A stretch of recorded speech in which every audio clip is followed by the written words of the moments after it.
It's Monday, May 20th. Here's what's coming up on the mayor's office. Dude, they should have a baseball smells handle set. That's nice. You know what I mean?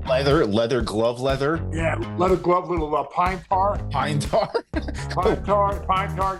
candle, grass candle. You could have a rain coming in candle. And I'm in love with the good life. Can't give it up. Make it to the top. Keep climbing. I wanna live it up. The good life. I'm coming up. I'm coming up. The good life. Good life. Oh, good life. Good life. Good life. Good life. Coming in hot, Chinch. What's going on, brother? How was the weekend? Weekend was good, man. Hung out, got some air. The allergies are killing me though, but I'll take the allergies. It means it's transferring from winter to spring, summer. But I'm all right. How about you? How was your weekend, dude? Good, dude. Good. I went down to Florida. Saw my cousin Jimmy. Who was down there. Had a nice time with him. I saw another friend of mine, Leslie Coates, and good. I was down there for a couple of days, so it was nice. I just got back last night and back home, which is nice. So, and the guys, dude, there's nothing better. I got this crew that cuts my grass, and I said, like I said, I'm trying to get back to cutting my own grass, but man, they're doing a nice job. yeah, dude. Nothing better than coming home and you're like, ooh, that grass looks really nice. Doesn't it make you think of baseball when the grass when grass is cut in my backyard? I get that smell from being on a baseball field. I'm like, oh, dude, I can't believe you're saying that. This morning in my gratitude journal, I said that I was grateful for grass because I think I was doing my journaling right outside, looking out the window, and the grass looks so nice. And I was saying I was so grateful for my five senses, and I was saying I was grateful for my nose, and I was saying what your nose brings to all the smells, and one of the smells was the smell of fresh cut grass, and it brought me back to spring training. That's it, like man. Every early morning to go stretch, and that fresh cut grass, and you're like, oh man, spring, the baseball's here. Like fresh cut grass reminds me of spring training. So it's funny reminds me of baseball. So whenever you smell that grass, I'm like, I think it's the same as you. It reminds you of baseball. Yeah, I wonder if they make a candle in that scent. They make candles in any sense. I probably do. You could do cotton candy. They might as well fresh cut grass. I would do that in my house. Although my house kind of smells like that when it runs around in the yard and comes in, it smells like fresh cut grass all that mud in my house. Dude, they should have a baseball smells handle set. That's nice. You know what I mean? Leather glove leather. Yeah, leather glove, little pine tar. Pine tar. A candle, grass candle. You could have a rain coming in candle. Let's start it. That. Yes. Oh yeah, that smell the precipitation. Let's do that. Yeah. We can do that with our Otani. We'd be millionaires, bro. We'd be millionaires. I know, it'd be great. Hey, all right. Hey, let's get into it, man. We're starting to see a little separation in this baseball league. I'm going to USA Today for their power rankings. Let's do some power rankings today. How do you feel about that? That sounds great. Great. How about I'm going to rip through the top 10. I'm going to rip it super quick, okay? This is USA Today. Dodgers 1. Yankees 3. Or Yankees 2. I was going to say, who's 2? Phillies 3. Orioles 4. Braves 5. Guardians 6. Brewers, who are killing it, 7.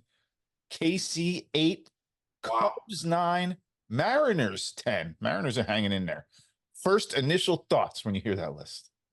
Mariners pitching. You're right. Mariners 10. They're like, oh, wow, they got some great pitching, dude. That rotation is really, really good. So pitching's good. Kansas City at 8. Yes. Wow. I mean, to be this far, we're almost 2 months in. That's some staying power. That rotation's good. The bullpen's been pretty good, but that, Bobby, they got a star there. They got a star in Kansas City. Bobby Witt Jr. is a star. Sal Perez is having a nice year. Pascantino's doing well. They got some good players in that team. So that pops out. The Guardians are what, 9 or 7? Guardians are listed at 6th. So 6. So like, dude, the fact that the Guardians are still 6th. Yeah. Especially with Shane Bieber going down. That strikes me too. Like Stephen Vogt's doing a great job out there in Cleveland.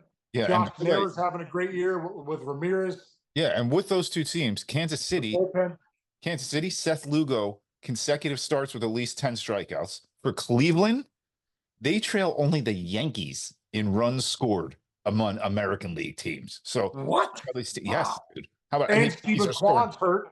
Mhm. And yeah, I mean, they're getting production from Andres Jimenez. Yeah. Some other different guys are giving them production. Wow, I would not have thought that. That's crazy.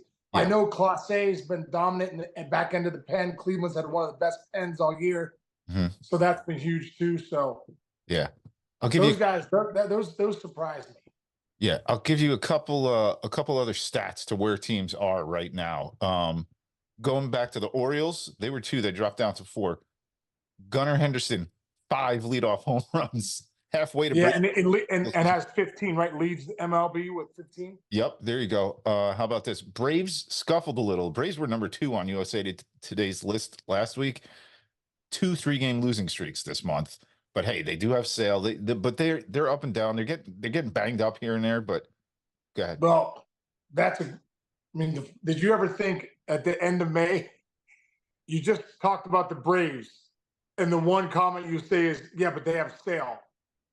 No way. Yes. There's no way you would have No thought way that. would you be thinking. If I said, what would you be saying? Oh, Acuna is having another MVP year. He's not. Oh man, that lineup's raking. They're not. You know what I mean? You would say Strider's on his way to the Cy Young. He's out for the year. You wouldn't say, oh, they got Chris Sale. No, You know what I mean? No, you know what else you wouldn't have said before this year? The rookie of the year might also be the Cy Young winner in the National League, and that's Shota Imanaga. His ERA is under 1. I mean, the Cubs are going because they found an ace of all, like an ace of aces, I think. Dude, ace of aces. There's no doubt. They fell into that one, I think. You know what I mean? Like Yamamoto was the big guy everyone wanted. Obviously, Imanaga was legit in Japan too, but I mean, he is just taking the U.S. by storm right now with what he's throwing up there, man. And what does he have, a .94 ERA after 9 starts or something? A below a 1? Right. And think about this. Who were the guys all offseason? All we talked about. You talked about Jordan Montgomery. We talked about another Blake Snell, right? And we talked about Imanaga. You talk about we talked about Yamamoto.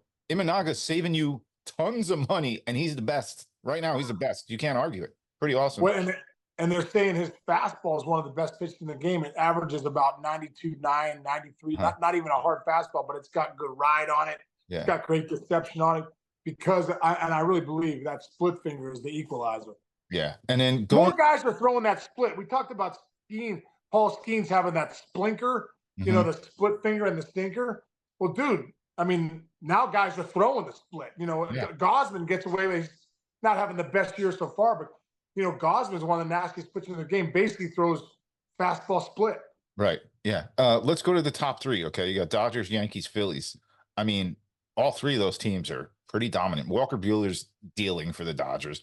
The Yankees, the Soto Judge combo it's up there. We're talking Manny and Poppy type numbers these guys are going to put up this year.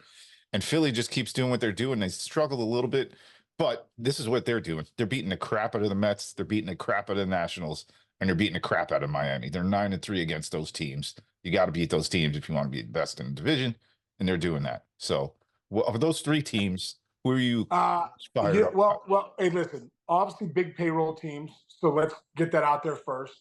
Mm-hmm. Star power on those teams.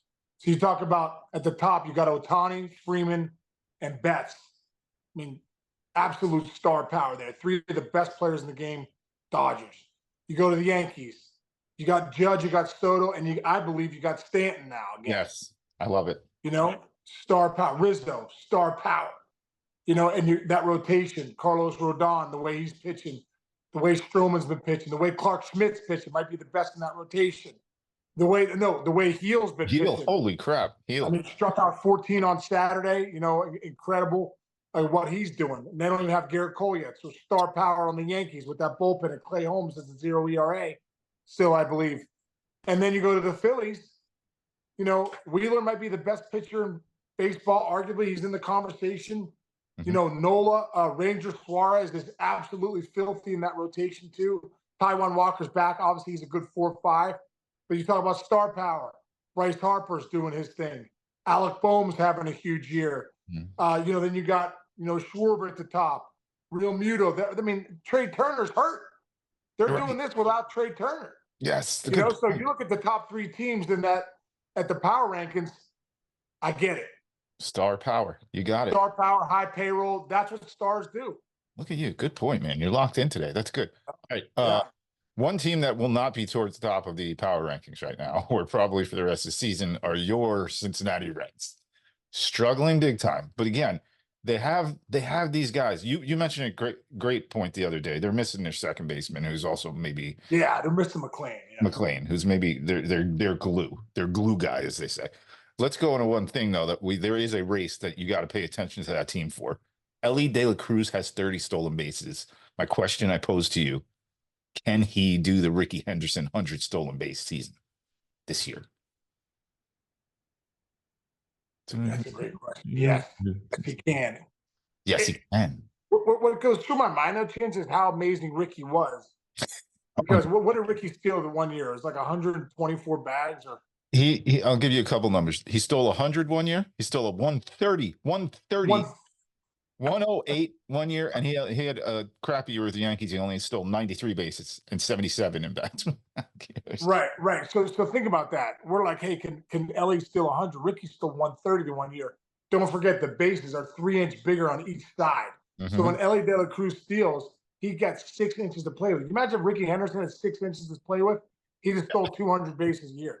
Yeah, exactly. The other thing, the one thing that could be the detriment to him not getting to that 100 is that he's still kind of rounding into form as an actual hitter. Like, for example, his on-base percentage right now is .352. Rickey Henderson was stealing 100 bags with a 400 on base every year. Like, right. Yeah, you got to get on base to steal, right? Yeah, the year he stole 130, his on base was 398. The year he stole 100, his on base was 420. Think about it. You're on the base 40%. Right. But so you got to, Rickey walked a lot. You know, I think he's the all-time walk leaders in the Major League Baseball history. Yes, so I mean, Rickey got on base and Rickey stole, and Rickey might even say it like this because he speaks in third person. You know what I mean? Dude, it was a great story one time. I remember, you know, we always heard Rickey spoke in third person. I remember Jason LaRue behind the dish one time. Rickey took a swing at a pitch. Rickey stepped out and was like, "Come on, Rickey, don't swing at that pitch. Rickey, don't swing at that pitch." He's talking to himself. I'm like, "Oh, man, it really is." LaRue comes in. He's like, "Dude, you wouldn't believe Rickey stepping out saying, 'Rickey, don't swing at that pitch.'" I was like, "It's incredible. But, you know, that's how much of a legend Rickey Henderson is. Oh, forget it. That we're talking about Elly De La Cruz. Hey, he's at 30. Can he get 100? Rickey Henderson did 130, 108. Yeah. Like I said, with shorter bases. But the one guy that could do it would be Elly. And he's just, I think the biggest thing is you said it, he's got to be able to get on base. I mean, when Rickey's stealing those bases, he's getting on base at a 400 clip. Yeah. You know, on base percentage. So, you know, that's a tough thing to do. That means you're not really slumping. That means you're staying at pretty consistent getting on. That's not an easy thing to do in the big leagues. No. But when Elly gets on, man, and I tell you what, if you're getting on with a walk, think about this. If you're getting on with a walk, you got a chance to steal 2 bases. Yeah, good point. 2 more quick Rickeyism things. First, when Rickey Henderson was 39 years old with Oakland, he led the league with 66 stolen bases at 39 years old. That's one. Number 2, I actually read a funny Rickeyism the other day that I don't think I ever heard. Some guy was talking to him about John 3:16. They were in the locker room and somebody was like, John 3:16, you know, the prayer or whatever. Rickey said, Rickey don't care about no John hitting 3:16. Rickey's hitting 3:35. I don't think I ever heard that one. I've never heard that one though. The best one is when he's with San Diego and Tony Gwynn comes on the bus, and I think it's who was the guy he was talking to? I can't remember. The rookie was up in the front, and Tony Gwynn comes on. He's like, "Hey man," he's like, "You can't sit up here, dude. You gotta have tenure. You gotta have tenure to sit up here. You can't sit up here." Rickey's up in the front of the bus. He's like, "Right, Rickey, tell him you got tenure." He goes, "Tenure? Rickey ain't got tenure. Rickey got 15 a year." The best. He's one of my all-time favorites, man. He's the best. He's the best. Great. It's that. Oh, it's great, dude. I love him, man. All right, So, dude, here we go. The golf tour continues for Sean Casey today. yeah, big golf tour today for Upper St. Clair football. My man Mike Junk, the Junk Man's got a big tournament today. So heading over. I'm golfing with the big Lambooski. Nice. Junk and his brother Jay. So yeah, Don't get arrested on the way to the course. You saw what happened over the weekend? dude. Yeah. What about that, dude? What is that, Scotty Scheffler? Scotty Scheffler, dude. Imagine the #1 player in the world. He gets cuffed and taken in, dude. He said Stuff like Roscoe Pico train. Freaking Dude. Hazard. he said he had to start stretching and warming up in the jail cell because it was getting close to his teeth. Imagine the guy's. Oh, just, so he got arrested before? I thought he got arrested leaving. no, he got arrested going in, and there was like a delay. Something bad happened. There's a bad car accident. Or It was something. like a hit and run or something. Yeah, terrible thing. Guy passed away, I think. But on the flip side, this guy gets that's not arrested. This guy gets arrested. He's doing his dry swinging to get ready for a golf tournament. So don't do that today. Make sure you drive according to the regulations. Keep running right for the storm, guys. No one's exonerated from the crap of life sometimes. You know what I mean? It happens. He's not even Scotty Scheffler, #1 player in the world. Scotty, wait your turn. You'll get there good enough and you'll be fine. There you go. All right, go hit him straight, man, as they say in a business. I will, brother. Have a great day. Hey, everyone out there, thanks for listening. We'll see everybody tomorrow. See you, Chinch.